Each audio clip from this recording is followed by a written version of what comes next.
हाँ प्यारे मित्रों, भजन है संत रैदास का, जिसको रैदास चांबार भी बोलते हैं ना।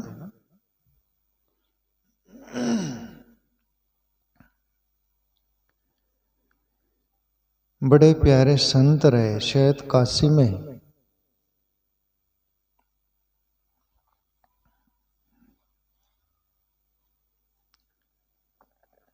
संत रविदास की बात भी आती है कि वो पूर्व जन्म में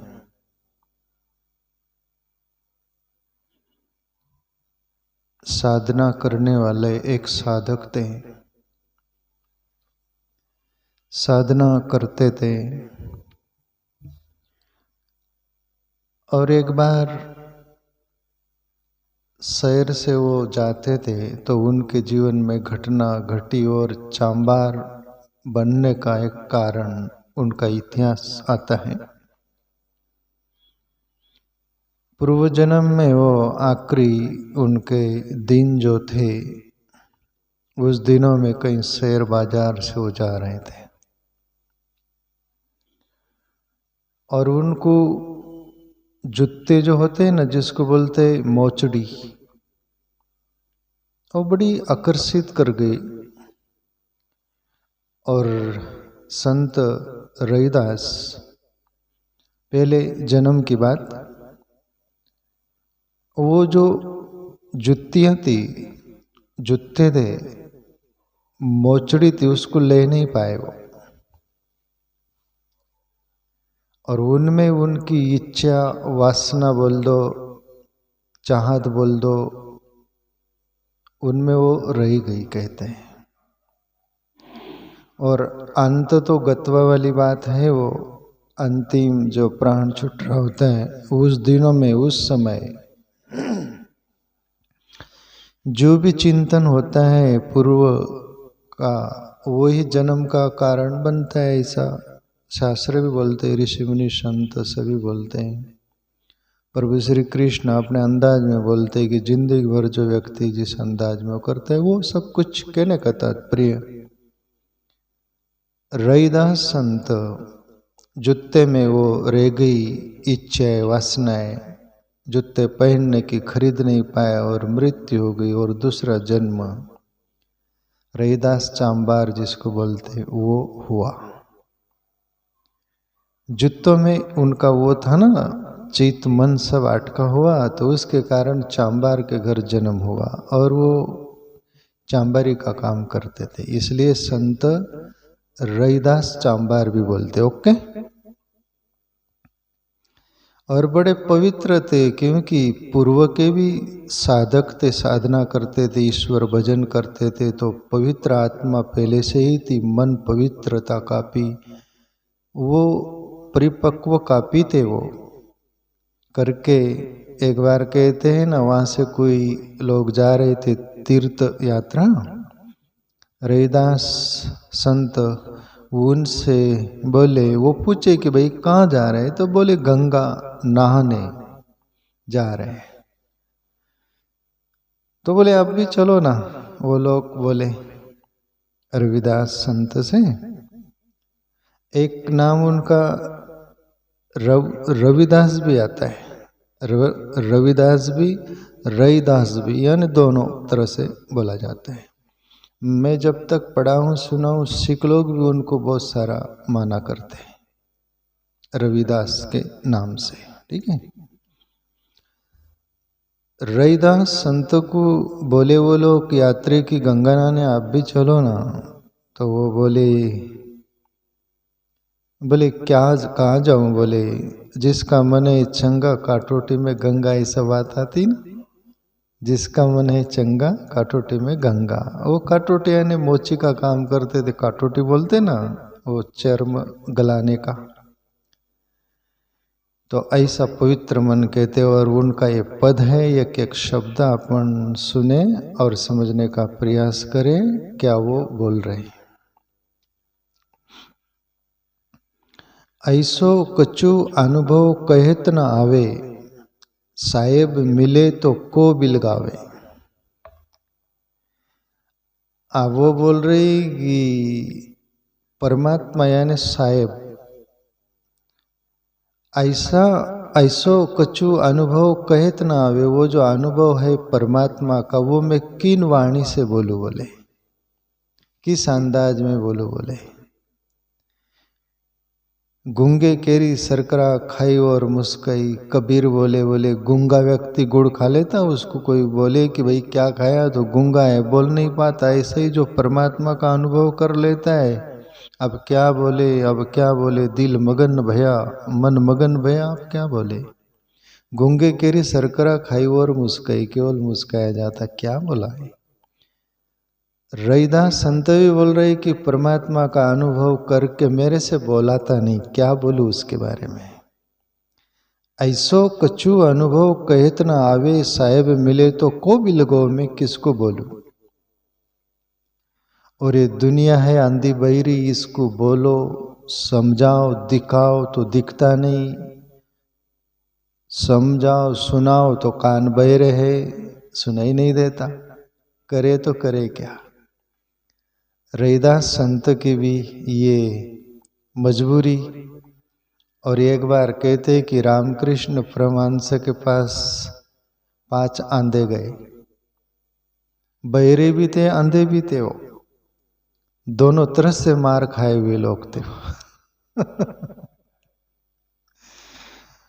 कभी कभी ऐसा होता है।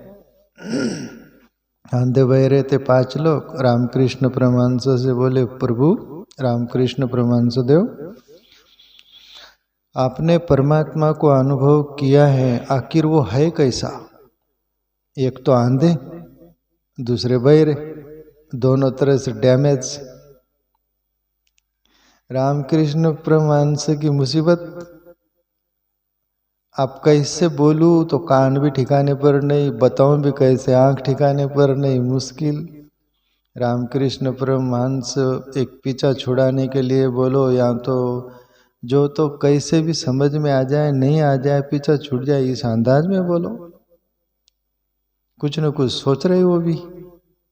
रामकृष्ण परमहंस बोले कि परमात्मा सूर्य जैसा है, सूर्य जैसा उसका तेज है, प्रकाश है, बहुत बड़ा प्रकाश है, तेज होज है। तभी आंधे बहिरे, एक तो सुनाई नहीं दिया, थोड़ा बार सुनाई दिया, वो भी वो प्रश्न किए, बोले ये सूर्य कैसा होता है, वो तो हमको मालूम नहीं, दिखता ही नहीं। बोले कैसा होता है, बोले कुछ आकार जैसा होता, ऐसा हम छू के देख सकते क्या। रामकृष्ण बोले वो प्रकाश स्वरूप है, तेज स्वरूप है, उसको कैसे छूओगे। बोले नहीं, हम तो देख नहीं सकते, सुन नहीं सकते सीधे, तो हम स्पर्श करके देखे कैसा है प्रकाश और तेज। रामकृष्ण परमहंस की मुसीबत, पर कैसे भी इनको पीछा छुड़ाने वाली बात जैसी। सामने हाथी खड़ा था एक साइड में, रामकृष्ण परमहंस बोले भाई ये सूर्य सन, उसका प्रकाश, वो सूर्य इतना बड़ा होता है ना, बोले हाथी इतना बड़ा होता है। अब उनको हाथी भी मालूम नहीं था, आंखें ही नहीं थी। बोले ये हाथी इतना बड़े, बोले हम छू के देख सकते, बिल्कुल छू के देख सकते। बोले वो 5 अंधे बहरे, कोई सूंड पकड़ता है, कोई टांग पकड़ता है, कोई पूंछ पकड़ता है, कोई पीठ पकड़ता है, और वो खुश हो गए कि वाह अभी हमको पता चल गया परमात्मा क्या चीज, हम तो ऐसे ही भटक रहे थे। नाचने लग गए वो तो। रामकृष्ण परमहंस की मुसीबत के पीछा छूटा, भाई क्या करें। ये 5 आंधे बहरे दुनिया को बताने चले कि परमात्मा तुमको मालूम है क्या। रामकृष्ण परमहंस तो कुछ कर ही नहीं सकते ना, वो तो अनुभव किए हुए महापुरुष थे ना। अपने अंदर ध्यान धारणा से अंदर अनुभव होता है, प्रकाश तेज स्वरूप ईश्वर का स्वरूप है प्रकाश तेज, वो बताए से बताया नहीं जा सकता, खुद ब खुद अनुभव करो तो पता चलेगा। और बाएं तुम्हारी आग भी नहीं ठिकाने पर, कान भी नहीं ठिकाने पर, और तुम वो पांचों डिंडोरा पिटते दुनिया में, जगत में कि हमने परमात्मा को जान लिया। परमात्मा एक बोलता है वो सूंड जैसा है, एक बोलता है टांग जैसा है, एक बोलता है पूंछ जैसा है, एक बोलता है कि वो सब पूरा आकार जो पकड़े थे वो हाथ से पकड़ कर देखे थे ना। वो परमात्मा ऐसा है। दुनिया वालों तुम सुन लो, आप दुनिया भी आंधी बहरी, दुनिया भी उनके भाई बंद है। रामकृष्ण परमहंस बोले वो ईश्वर को बताया नहीं जा सकता, बोला नहीं जा सकता। और संत रईदास भी बोल रहे कि क्या करूं, बोले मेरी भी तो ऐसी स्थिति है। ऐसो कछु अनुभव कहत न आवे, साहेब मिले तो को भी लगावे, किसको बोलूं। तो दुनिया में बस बिना अनुभव के आंधे बहरे की तरह ही डिपली पिट रही दुनिया। हमने जान लिया, और जो जानता है वो बोलता नहीं। पहली बात तो जो नहीं जानता वो लोगों को एहसास कराता है कि मैं जाना नहीं, पर हिम्मत दिलाता है।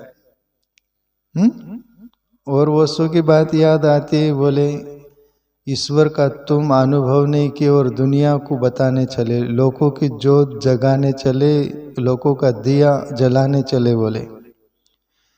बोले लोगों की थोड़ी बार जोत जली हुई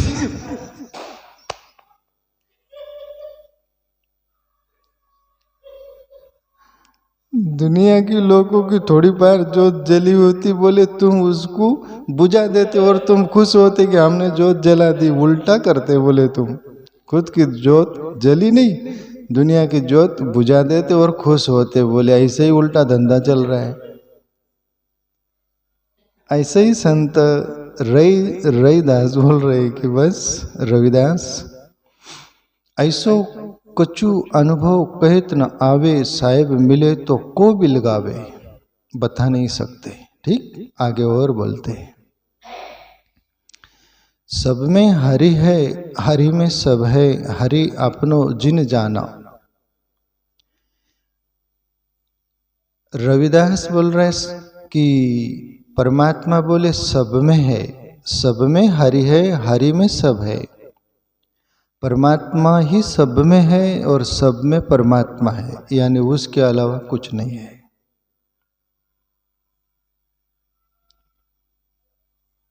और जो बोलते हैं ना परमात्मा कण कण में है, बिल्कुल सही और सत्य है। जिसको अनुभव हो जाता है वो सब में दिखता है और सब उसमें दिखते हैं। रविदास बोल रहे संत कि सब में हरि है, हरि में सब है, हरि अपनो जिन जाना। हरि को जिन्होंने भी जान लिया उसको यही प्रतीति होती है, अनुभव होता है कि हरि सब में है और सब हरि में है, उसके अलावा कुछ नहीं।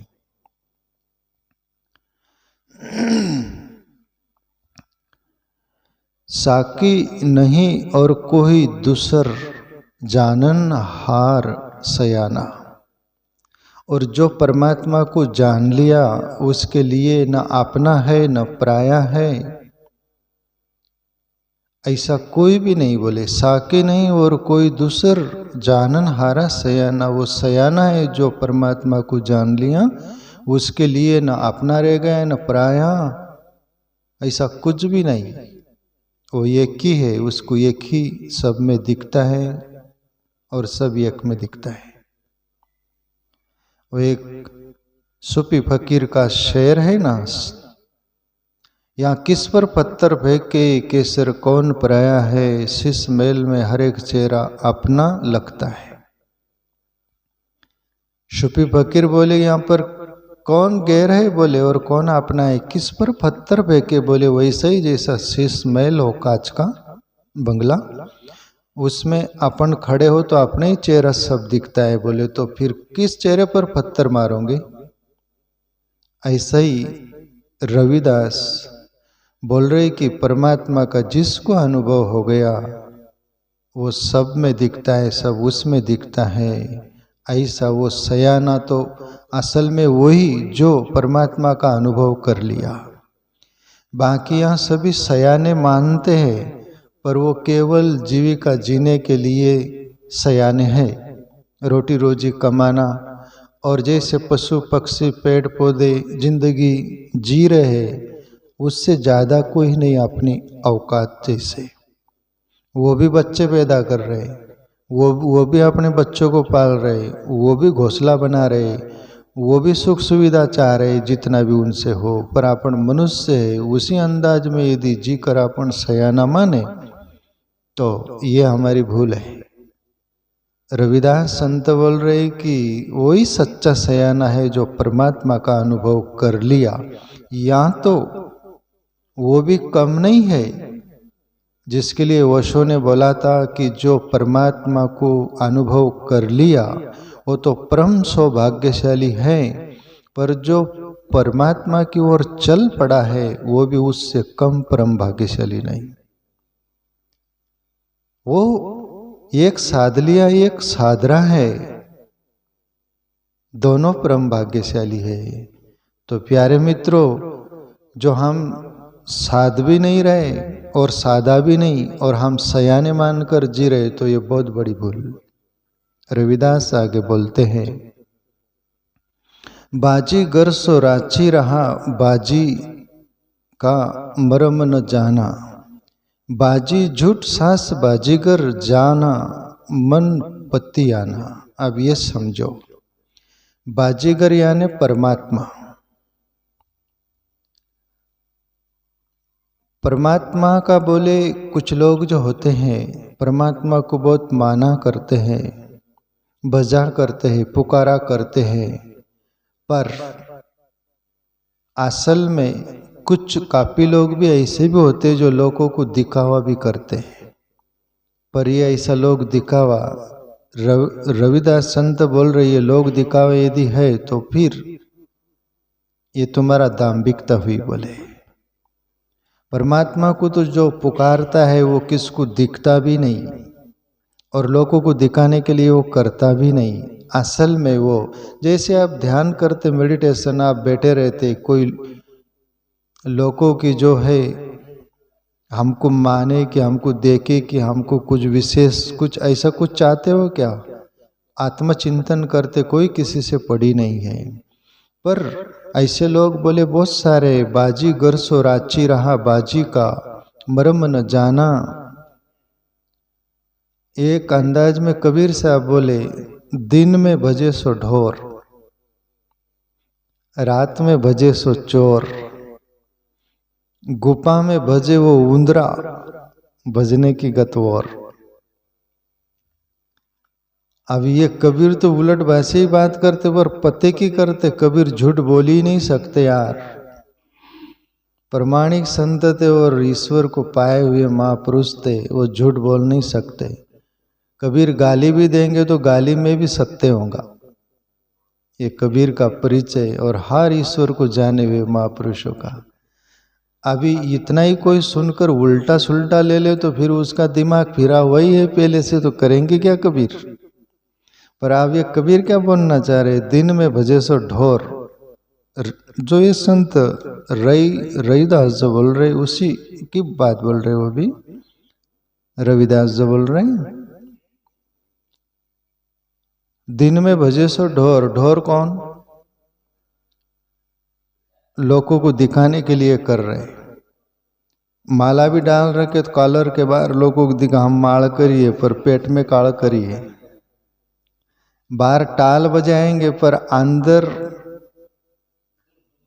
अंदर गड़बड़ घोटाला।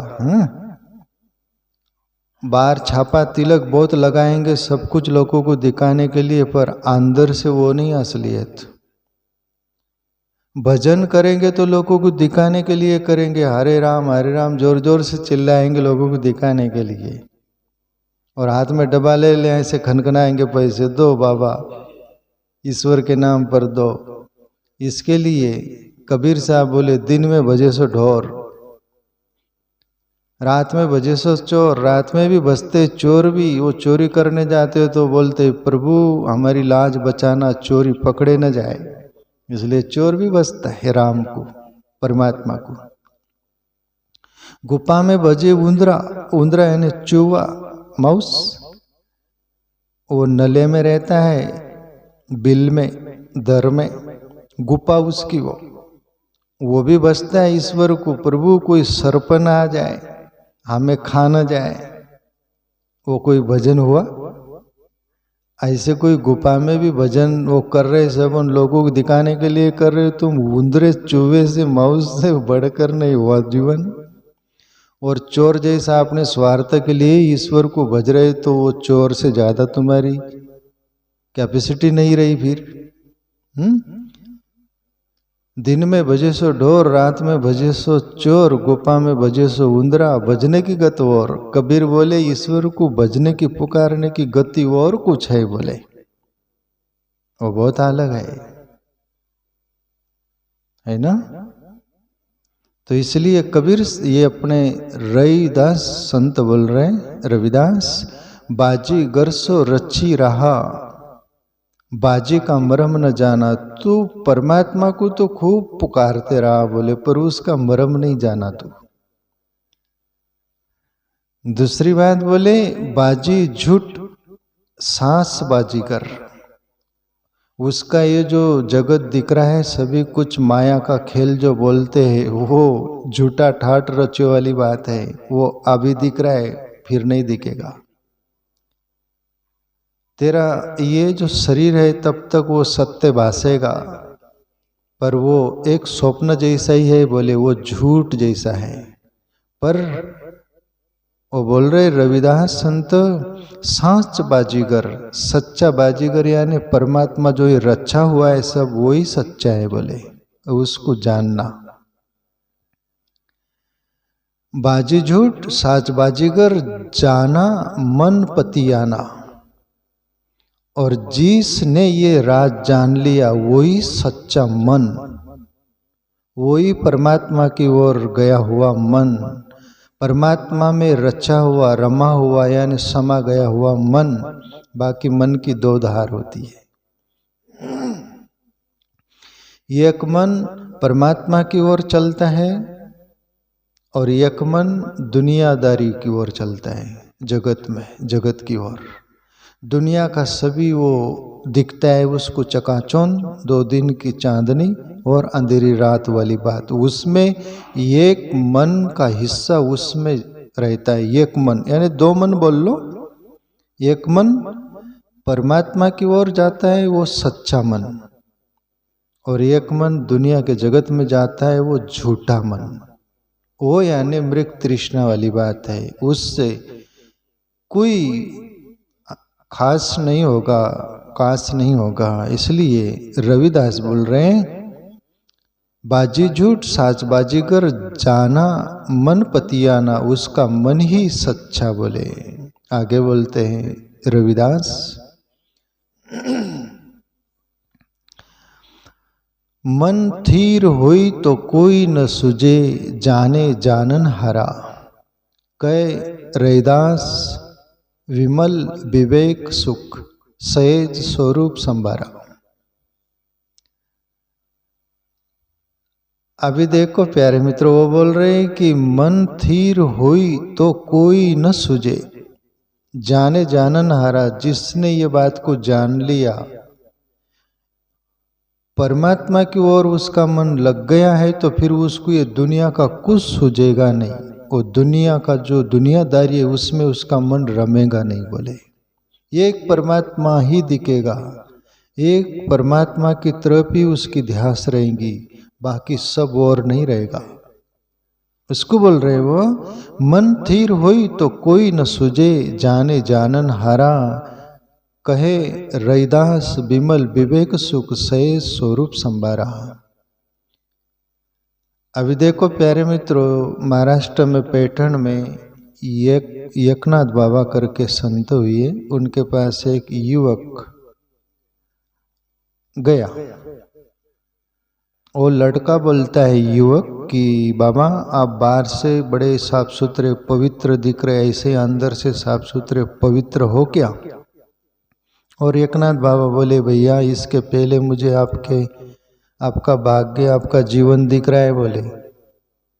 वो लड़का युवक बोलता है, क्या दिख रहा है? बोले, आपकी 7वें दिन में मौत होने वाली। वो तो ठंडा हो गया। पूछने गया क्या और हो गया क्या, और वैसे ही वापस लौट जाता है। 7 दिन में मेरी मृत्यु होने वाली है। सत्य बाबा, बिल्कुल सत्य बोले। गराया ढिल्ला हो गया, बिल्कुल अहंकार छूट गया और लोगों की कमी देखना छूट गया।